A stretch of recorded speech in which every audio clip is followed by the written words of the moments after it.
en el tracto genital, en el tracto urinario, de manera totalmente normal. Y en un lugar muy importante que va a ser la piel.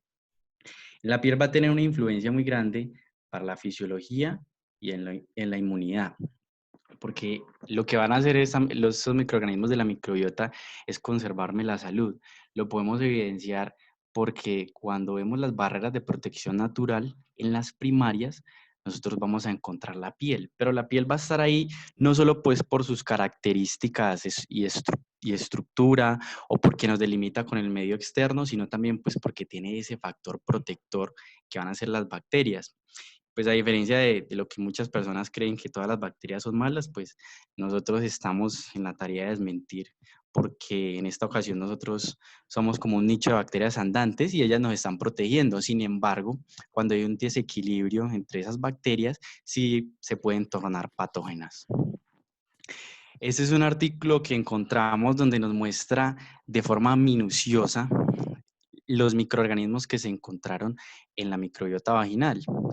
Entonces, para ir empezando, debemos comprender que la composición de la microbiota vaginal va a depender de varios factores muy importantes para realizar una buena anamnesis y en las patologías que vamos a ver el día de hoy, en los factores de riesgo. Entonces, depende de la edad, la menstruación, los cambios hormonales, los comportamientos sexuales, el uso de drogas como los probióticos y antibióticos que me pueden causar algún tipo de desbalance. Entonces, en el artículo nos encontramos con este gráfico que es un árbol filogenético que nos muestra 581 especies de bacterias diferentes, ¿sí?, que pertenecen a 10 filum distintos, ¿sí? Se encontraron por técnicas de inmunohistoquímica y cultivos. Si hacemos un zoom en ese cuadrito que vemos allá, nos vamos a encontrar con el filum firmicute, que van a ser todos los del color rojo. Entonces quería hacerle énfasis aquí para que viéramos la predominancia de los lactobacilos, hay decenas de ellos y pues van a ser como los protagonistas de la microbiota y de la charla del día de hoy. Por aquí tenemos una distribución de los filum, de los 10 filum que les mencioné, tenemos el firmicute donde hacen parte los lactobacilos, los streptococos, los clostridium y otros más que abarcan casi el 40%, 39.4. Vemos la otra distribución. Y en esta gráfica ya tenemos la clasificación acorde a la especie. El tamaño que se ve aquí va a ser la proporción en la que van a estar estos microorganismos en la microbiota vaginal. Entonces vemos que hay una predominancia de los lactobacilos, de los bacterium, y los demás. Porfa, el micro. Listo. Bueno, entonces dicho esto, hay unos lactobacilos muy importantes que llaman los bacilos de Döderlein. ¿Sí? Son 4 o 5 especies de lactobacilos que van a ser importantes para la defensa. Entonces preguntarán por qué esos lactobacilos son importantes. Pues como hemos visto ya que son prominentes más que todo en las mujeres fértiles, porque lo que van a hacer ellos es que van a impedirme la colonización en las mucosas de algún otro microorganismo indeseado. Puede ser indeseado porque en cuestiones normales hay un equilibrio y ese microorganismo no va a ser patógeno, pero como les dije, cuando hay un desequilibrio sí se pueden tornar patógenos. Entonces ellos tienen dos características que nos van a brindar esa protección. La primera es la adherencia específica a las células epiteliales y a dichos patógenos. Los lactobacilos en su membrana externa tienen adhesinas, ¿sí? Esos son factores que le permiten a él añadirse o pegarse a los huéspedes. En este caso, el huésped va a ser las células del epitelio vaginal. Se va a pegar justo a los receptores que van a estar distribuidos por toda la cavidad vaginal, de manera que cuando se une la adhesina con el receptor de la célula epitelial, me va a formar una capa que se va a llamar una biopelícula. Esa biopelícula pues, va a ser como una mallita que me va a proteger de otros microorganismos patógenos. La otra característica van a ser la producción de los compuestos antimicrobianos. Bien sabemos que los ácidos orgánicos son indispensables, especialmente en la vagina, para mantener el pH fisiológico. El pH fisiológico en la vagina sabemos que es de 4 a 4.5 y es muy importante que tenga ese ambiente ácido porque va a inhibir parcial o incluso totalmente algún tipo de microorganismo, ¿sí? De igual manera, esos microorganismos pueden proceder tanto del tracto gastrointestinal, pues sabemos la cercanía que tiene la región anal con la zona vaginal, entonces pueden movilizarse esas bacterias. Sin embargo, pues como tienen ese ambiente ácido, pues los va a inhibir. Además de eso, pueden también introducirse bacterias u otros microorganismos presentes en el medio externo. El ácido, el ambiente ácido que está en la zona vaginal se produce a raíz del ácido láctico. El ácido láctico lo producen los lactobacilos cuando ellos me metabolizan el glucógeno que va a estar también distribuido por el epitelio de la cavidad vaginal. Ese glucógeno va a estar mediado por la estimulación de los estrógenos. ¿Listo? Entonces, mayor nivel de estrógenos, mayor producción de glucógeno y pues evidentemente los niveles de ácido láctico van a subir y el pH va a disminuir. En cuanto al peróxido de hidrógeno, pues el agua oxigenada la producen algunos lactobacilos, pero otros no, como los que están presentes en el tracto gastrointestinal. Lo que hace pues el peróxido de hidrógeno es básicamente darle estabilidad al ambiente vaginal y protegérmelo de otras alteraciones o de otros microorganismos que pueden producir infecciones de transmisión sexual. El efecto bactericida de ellos radica esencialmente en la capacidad oxidante. Ellos lo que me van a hacer es producirme OH y ese OH, esos radicales libres, me van a destruir, me van a desintegrar ese ADN de las células. Y pues las bacteriocinas y los agentes tensioactivos no las vamos a profundizar hoy. Este es un gráfico que nos muestra, una tabla, perdón, que nos muestra la presencia de los lactobacilos en la vagina con respecto a la producción del peróxido de hidrógeno en la frecuencia de la vaginosis bacteriana. Entonces, se analizaron 182 mujeres entre 16 y 45 años. Entonces, vemos aquí los lactobacilos productores de peróxido de hidrógeno. ¿Sí? Tenemos 118 mujeres, de las cuales el 3% desarrollaron vaginosis al inicio. Aquí están los lactobacilos que no producen peróxido de hidrógeno, de las cuales fueron 40 mujeres y el 25% de ellas, pues, registró vaginosis al inicio. Entonces vemos que se evidencia la protección que brinda el peróxido de hidrógeno. Estas dos gráficas ya nos muestran la transición de la microbiota y de los niveles de estrógenos en las diferentes etapas de la mujer. Entonces tenemos aquí la neonata, que sabemos que por vía transplacentaria la madre le pasa estos niveles de estrógeno, entonces los tiene levemente elevados, de manera que va a estimularse la síntesis de glucógeno, el pH va a acidificarse un poco, la microbiota lo normal es que esté estéril, sin embargo, por parto natural, cuando el bebé pasa por el canal vaginal, la mamá puede impregnarle la microbiota que tiene en la vagina de ella a la bebé. Pero ojo, miren lo que dice aquí, los lactobacilos pueden colonizarse durante el parto, pero estos son eliminados en cuestión de semanas. Entonces ya vemos que después de un mes, los estrógenos ya van a estar disminuidos, de manera que la síntesis de glucógeno también, el pH se va a neutralizar un poco y la microbiota va a ser escasa. Ya cuando entra la pubertad se van atisbando pues unos niveles de estrógeno, de manera que la síntesis de glucógeno también se va a estimular, el pH se va a empezar a acidificar y la microbiota va a ser mixta, como vemos acá que nos refiere a algunos microorganismos. Ya cuando entra la madurez sexual, los estrógenos pues tienen los niveles más altos, de manera que se va a estimular la síntesis de glucógeno, se va a acidificar un poco el pH y van a estar presentes ya los lactobacilos. Aquí vemos que tenemos microorganismos aerobios, anaerobios, gram positivos y gram negativos. En el embarazo sabemos pues que es el clímax de los estrógenos, de los niveles de estrógeno. Entonces vemos que mayor nivel de estrógeno, mayor producción de glucógeno, ya se puede acidificar un poco más y pues los lactobacilos van a estar igual presentes. Cuando entra la menopausia, ya los niveles de estrógeno se van mitigando, se van inhibiendo, de manera que el glucógeno va a dejar de sintetizarse, el pH va a neutralizarse un poco y la microbiota va a ser mixta, muy similar a la de la premenarca, como nos dice aquí. Ahora vamos a hacer un enfoque del examen físico general vaginal para ver qué es lo normal y cómo lo voy a hacer para identificar luego lo patológico y por qué es que eso me sugiere otras patologías. Entonces, en la descripción semiológica normal del tracto vaginal, lo primero que yo voy a hacer es la inspección de la zona vaginal y en general cómo estoy identificando la vulva, los labios, cómo está la distribución del vello. Posteriormente, cuando ya voy a pasar a hacer el tacto vaginal, entonces lo voy a hacer con el primer y segundo dedos y debo meter primero solo un pulpeo del dedo haciendo presión hacia abajo para que los músculos se relajen y posteriormente si meto el otro dedo. Luego, entonces voy a identificar cómo están esos músculos, si son normotónicos, hipertónicos, hipotónicos. El cervix lo voy a sentir en el fondo, entonces voy pues como que los dedos chocan contra el cervix y voy a identificar si está medio o si debo subir los dedos para encontrarlo o hacia abajo, entonces voy a decir que está anterior o posterior.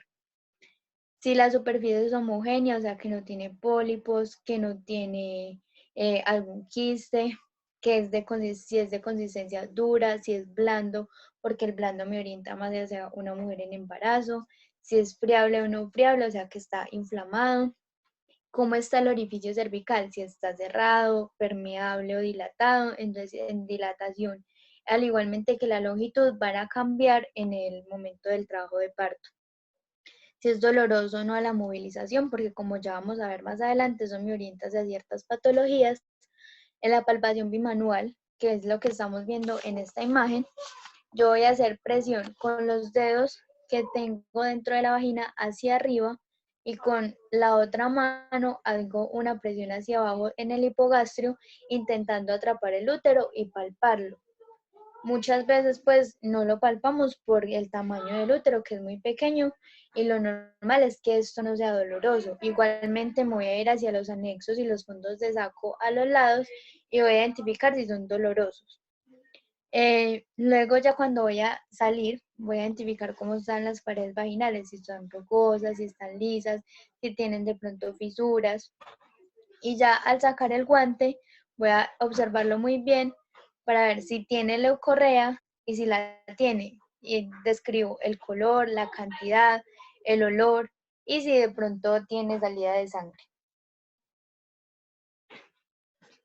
Posteriormente, vamos a pasar a la especuloscopia. Este no se hace normalmente en todos los servicios, sino cuando lo tenemos disponible. Entonces, igualmente que en el tacto vaginal, vamos a describir los genitales en la inspección, si la mucosa vulvar está sana, si tiene edema, si hay eritema, cómo son las fisuras, si hay fisuras, perdón, o lesiones, que no observe salida de leucorrea por el introito vaginal y ya posteriormente paso a entrar el espéculo. El espéculo es muy importante que nosotros lo entramos lateral y ya cuando entro hasta el cuello uterino lo debo horizontalizar y abrirlo. En este momento nos vamos a identificar cómo es el cervix, si está anterior, medio o posterior, si está centrado o lateralizado. En este caso estaría centrado. Si la superficie es rosada, si es homogénea, que yo no vaya a identificar que hay edema, que el cuello está en fresa, porque eso me va a orientar hacia ciertas patologías, como ya lo vamos a ver ahorita. Es muy importante que el orificio esté cerrado y debo identificar si hay salida o no de secreción endocervical. Ya luego me voy a mirar bien las paredes y si veo que están rugosas, si son húmedas o secas, y si de pronto hay una lesión como las fisuras que también me orientan hacia ciertas patologías. Bueno, ya entrando en materia, pues tenemos la vaginosis bacteriana. Tenemos que es la causa más prevalente de leucorrea y mal olor en las mujeres. Y es causado pues, por muchos tipos de microorganismos bacterianos. Los factores de riesgo se ha demostrado que las múltiples parejas sexuales está asociado a unos cambios significativos que me pueden hacer que la mujer me desarrolle vaginosis bacteriana. También se ha asociado al número de relaciones sexuales por semana y a la falta del uso del condón. Los condones con espermicida, porque los condones con espermicida, aparte de tener esa característica, ellos son bactericidas. ¿Listo? Las duchas vaginales, pero son duchas vaginales constantes y en exceso. El uso de jabones, el pH del jabón es básico y además de eso hay unos jabones que tienen una característica antibacterial y pues pueden afectarme la microbiota. Pero ojo, no solo afecta a mujeres que están sexualmente activas, sino también a las que no. De manera que hay otros factores de riesgo como el uso de toallas Rapisec, de tampones. Me enseñaron que era eso, y es que las toallas Rapisec lo que pasa es que tienen como una mayor tasa de absorción, de manera que la mujer se lo va a cambiar con menos frecuencia, al igual que los tampones. Aumenta el riesgo de ITS, pues porque el factor protector, que es la microbiota, va a estar vulnerable, de manera que corre el riesgo de ser infectado por algún otro tipo de microorganismo. Ya entrando en la clínica, la vaginosis bacteriana se produce a raíz de un cambio en la microbiota vaginal.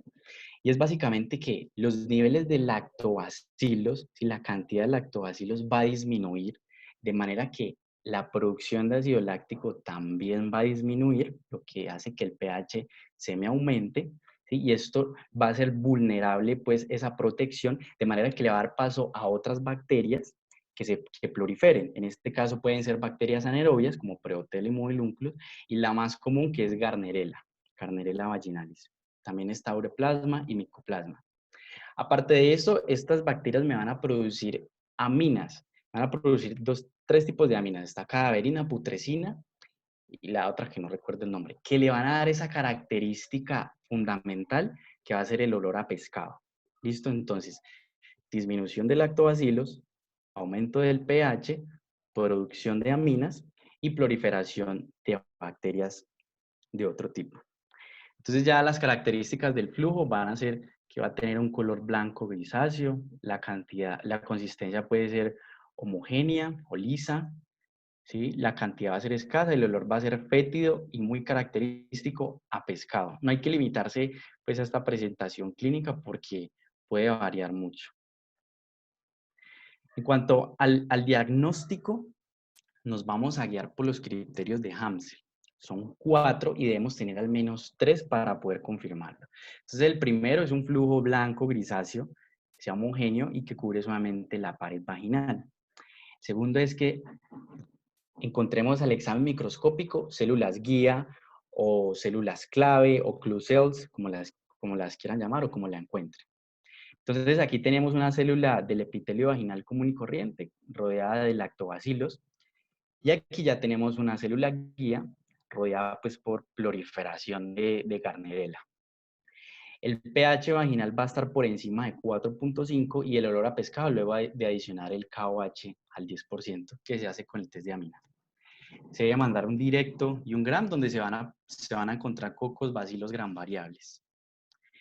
En cuanto al tratamiento, pues está indicado en las mujeres sintomáticas, de manera que está recomendado metronidazol 500 miligramos por vía oral por 7 días, o también metronidazol en gel al 0.75% en una aplicación intravaginal de 5 gramos. Hay unas presentaciones que vienen con el aplicador, listo por 5 días. También existe la clindamicina, crema 2%, de la misma manera, una aplicada intravaginal por 7 días antes de dormir. Las precauciones. Debemos ser concisos y recalcarle a la paciente que evitar el consumo de alcohol durante el tratamiento y 24 horas después finalizado el tratamiento. Porque la mezcla de metronidazol y alcohol puede desencadenar algo que se llama el efecto antabús, que básicamente lo que va a causar es una resaca terrible, náuseas, vómitos, mareos, etcétera, y el paciente va a sentir como dolor. De hecho, en algún tiempo se usaba el metronidazol para tratar el alcoholismo por esa sensación de desconfort.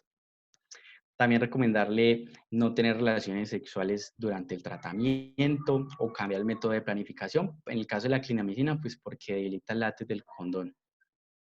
Cuando la paciente es recurrente y consulta por un episodio agudo, ¿sí? Lo primero que debemos mandarle es metronidazol común y corriente, 500 miligramos vía oral por 7 días, pero debemos realizar profilaxis. ¿Sí? La profilaxis la vamos a realizar con metronidazol tópico al 0.75%, 2 veces por semana, de 4 a 6 meses.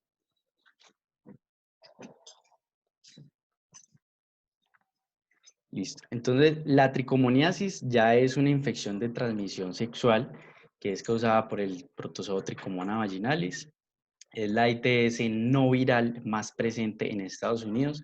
afecta más o menos 3.7 millones de personas, afecta más a las mujeres que a los hombres y mucho más a las mujeres mayores de 40 años. Más o menos afecta el 11% de las mujeres mayores de 40 años, incrementa de 2 a 3 veces el riesgo de contraer VIH, y en los factores de riesgo pues vamos a tener la promiscuidad, porque en muchas ocasiones el paciente no es consciente de que tiene esta infección y pues se la transmite a la pareja y no se da cuenta. ¿Listo? Además de eso tenemos los juguetes sexuales, relaciones sexuales, vía anal o vía vaginal y el no uso de preservativo. Igual, hay muchos más factores de riesgo, pero pues estos son como los principales. En cuanto a la clínica, tenemos que vamos a encontrar un flujo de color purulento, verde o amarillo. Como les digo, no hay que fiarse tanto pues en una sola presentación clínica. La consistencia puede ser espumosa, la cantidad va a ser variable, el olor va a ser fétido. Pues la paciente puede referir síntomas asociados como irritativos urinarios, entonces hay que indagarle por disuria, poliquiuria, urgencia vesical, termovesical, incontinencia urinaria. Es importante también cuestionar si el color de la orina, cómo huele la orina, huele feo, ¿sí? Además de eso, si tiene hematuria u otro tipo de alteración en la orina. También podemos encontrar síntomas locales como edema, eritema o calor. Y en el examen físico vamos a encontrar un signo patognomónico de la tricomoniasis, que va a ser el cuello en fresa a la especuloscopia. Listo, va a ser este que vemos ahí. En el tacto vaginal no lo vamos a poder ver, sino que ya es a la especuloscopia. En cuanto al diagnóstico, pues también se debe mandar un directo y un gram del flujo. El pH va a ser mayor a 4.5, ¿sí? Vamos a encontrar un protozoo flagelado, se van a encontrar también polimorfonucleares en el flujo vaginal. En cuanto al cultivo, es el gol estándar. Sin embargo, no se debe solicitar siempre el gol estándar, pues primero porque en muchos hospitales o clínicas de primer nivel no está... Espera un momento, por favor. Listo, no está disponible esta prueba, ¿sí? O se dificulta o hay que remitir al paciente. Entonces, si tenemos un argumento clínico, lo ideal es empezarle el tratamiento. Respecto al tamizaje de las ITS, es muy importante porque si el paciente contrajo esta infección, no sabemos qué otra infección pudo contraer de más. Entonces, se hace el BRL para sífilis, el ELISA para VIH y el antígeno de superficie de hepatitis B. En cuanto al tratamiento, es muy importante siempre tratar a la pareja, porque, por ejemplo, se trata a la mujer, listo, ella termina el tratamiento común y corriente, pero ella pues tuvo relaciones sexuales con su novio, el novio quedó infectado y no tratamos al novio. Pues un sábado le dice, vamos a comer y pues se infecta. Entonces, no sirvió de nada. Entonces, lo recomendado aquí es metronidazol 2 gramos por vía oral en una única dosis, o tinidazol 2 gramos también oral, única dosis. Es importante recomendarle, como les digo, evitar las relaciones sexuales durante el tratamiento, la misma recomendación de la patología anterior. En la reinfección debemos evaluar un mal tratamiento o verificar si no se trató a la pareja. Cuando es una infección persistente, debemos ya ver un tratamiento alternativo, que en este caso pues, es metronidazol 500 miligramos por vía oral por 7 días. Ahora pasando a la candidiasis vulvovaginal, es hasta el 75% de las mujeres vamos a tener un episodio de candida al menos una vez en la vida, o sea que es muy común, es de las más comunes, y algo que debemos aclarar es que no es asociada a una infección de transmisión sexual, o sea, por cualquier otra razón puede dar. Los factores de riesgo principales está el uso de protectores diarios, las toallas higiénicas Rapisec y los tampones, que más que el uso de estos es el mal uso, porque cuando hay un menor cambio de ellos, va a haber mayor colección de humedad en la ropa interior y en estos productos, entonces va a aumentar el riesgo de que los hongos puedan proliferar, porque a ellos todo este ambiente húmedo les va a favorecer. Usar condón con espermicida, el uso previo de antibióticos, la inmunosupresión, van a alterar la flora vaginal, ya que afectan, pues como disminuyen la cantidad de bacterias protectoras, lo que va a aumentar el riesgo de que podamos infectarnos. Y además el uso de ropa interior de licra, encaje o de colores oscuros, ya que estos aumentan la sudoración y aumentan la humedad en la zona vaginal.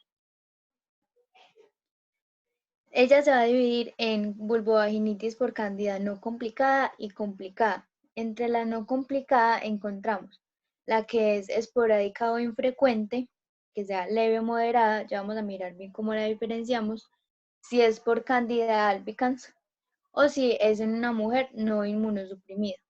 Ya vamos a decir que es complicada cuando es recurrente, si es severa, si es por una cándida no albicans o si es en una mujer que esté inmunocomprometida o que esté tomando algún medicamento que la inmunosuprima.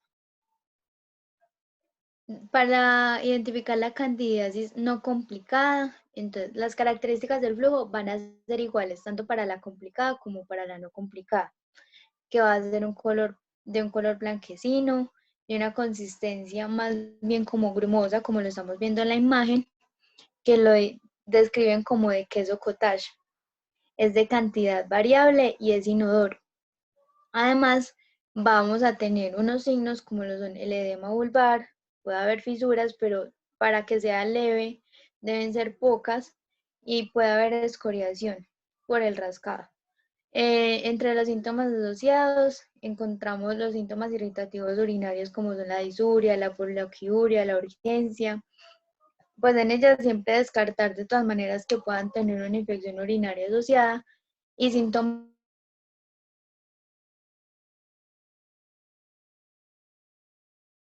marcado ya pasa a ser complicada porque sería severa. Pero si no es tan marcado, sería una no complicada. Para el diagnóstico le vamos a mandar un directo y un gram de flujo. En el directo vamos a observar las levaduras y las hifas o las pseudohifas, que como lo vemos acá en la imagen, son características de cándida. El cultivo, aunque es el gold estándar, lo reservamos para las pacientes que ya tengan una infección complicada, que sería pues por recurrencia, severidad, o que no respondan al tratamiento, ya que en esta sospecho más que pueda ser por una cándida no albicans o que pueda haber resistencia al tratamiento que le estoy dando. Y también puedo hacerle un montaje húmedo con una coloración de KOH que me va a identificar pues la levadura y los micelios.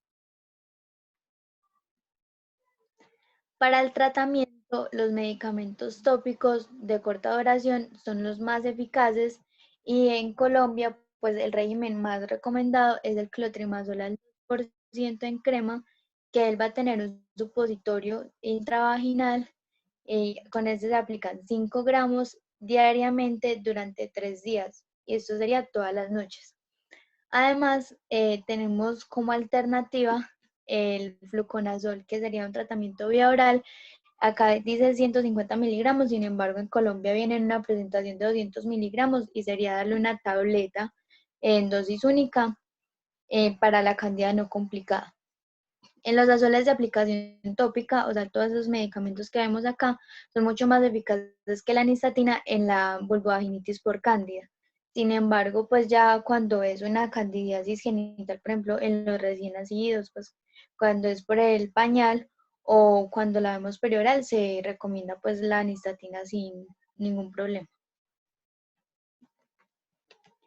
La candidiasis severa, como ya lo habíamos dicho, es un eritema vulvar mucho más extenso, va a tener un edema marcado, va a haber escoriación y fisuras mucho más marcadas. Y además, pues podemos tener también la recurrencia, que serían 4 o más episodios en el año.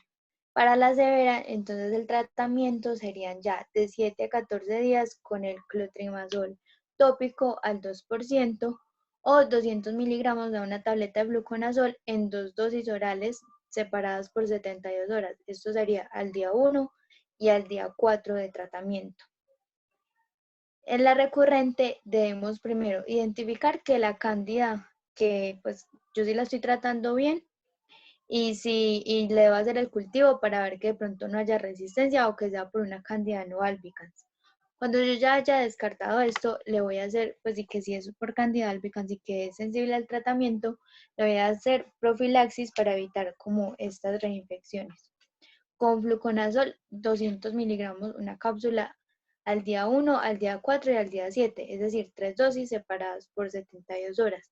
Y cuando termine estas 3 dosis, le voy a dar una cápsula semanal durante 6 meses. Ahora por último vamos a ver la cervicitis, que es la ITS que se causa más frecuentemente por Clamidia trachomatis o por Neisseria gonorrea. Para los factores de riesgo van a ser igual que para cualquier otra infección de transmisión sexual, como lo son la promiscuidad, el uso de juguetes sexuales, las relaciones sexuales que pues por cualquier vía y el no uso del preservativo. En la clínica, el flujo va a ser purulento, de consistencia homogénea o heterogénea, puede ser de cantidad variable y es de un olor fétido. Algo acá muy característico es que además va a tener unos síntomas asociados como lo son la dispareunia y la sinusorragia. La dispareunia es el dolor con la penetración y la sinusorragia es el sangrado al momento de las relaciones sexuales. En el tacto vaginal vamos a identificar un cervix friable con sangrado y además va a tener el signo de Frankel positivo, que es el dolor a la movilización del cuello uterino. Y en la especuloscopia vamos a identificar una secreción endocervical y que el cuello va a estar muy inflamado y puede además tener salida de sangre. Para el diagnóstico le vamos a mandar un directo y un gram de flujo en el que pueden identificar diplococos gram negativos, que serían Neisseria gonorrea. Si de pronto este me da negativo y yo sigo sospechando, le voy a mandar el cultivo que me va a identificar el gonococo y ya en caso de la clamidia le voy a mandar es una PCR, como lo vemos acá abajo. Y además, como ya sabemos que es una infección de transmisión sexual, debo hacer el tamizaje para cualquier otra infección, como lo son el VDRL, la ELISA y el antígeno de superficie para la hepatitis B. Para el tratamiento, al igual que todas las otras infecciones de transmisión sexual, debo tratar siempre a la pareja. Entonces vamos a utilizar ceftriaxona 250 miligramos a 500 intramuscular en dosis única. Esto sería, ya viene en una ampolla de 1 gramo, entonces le vamos a aplicar un cuarto a media ampolla a la paciente y el restante a la pareja. Además, doxiciclina 100 miligramos vía oral 2 veces al día durante 14 días o acitromicina 1 gramo vía oral en dosis única.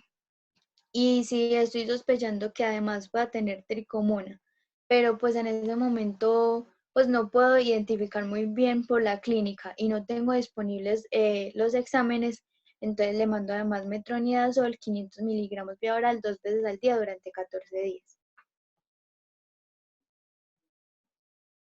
Acá es muy importante identificar los signos de alarma, ya que estas pues me puede hacer pensar en una enfermedad pélvica inflamatoria y ya este sería una patología de manejo hospitalario. Entonces pues siempre identificarlos muy bien y hacerle los estudios necesarios.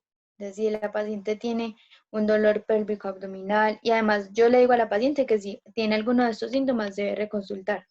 Si tiene dolor pélvico abdominal, si tiene fiebre, si tiene sangrado después de las relaciones sexuales, un sangrado vaginal anormal, un dolor con la penetración, flujo vaginal purulento, síntomas generales como náuseas, vómito, malestar, mialgias, artralgias. Entonces debo hacer un estudio para esta patología y ya hacerle un manejo intrahospitalario.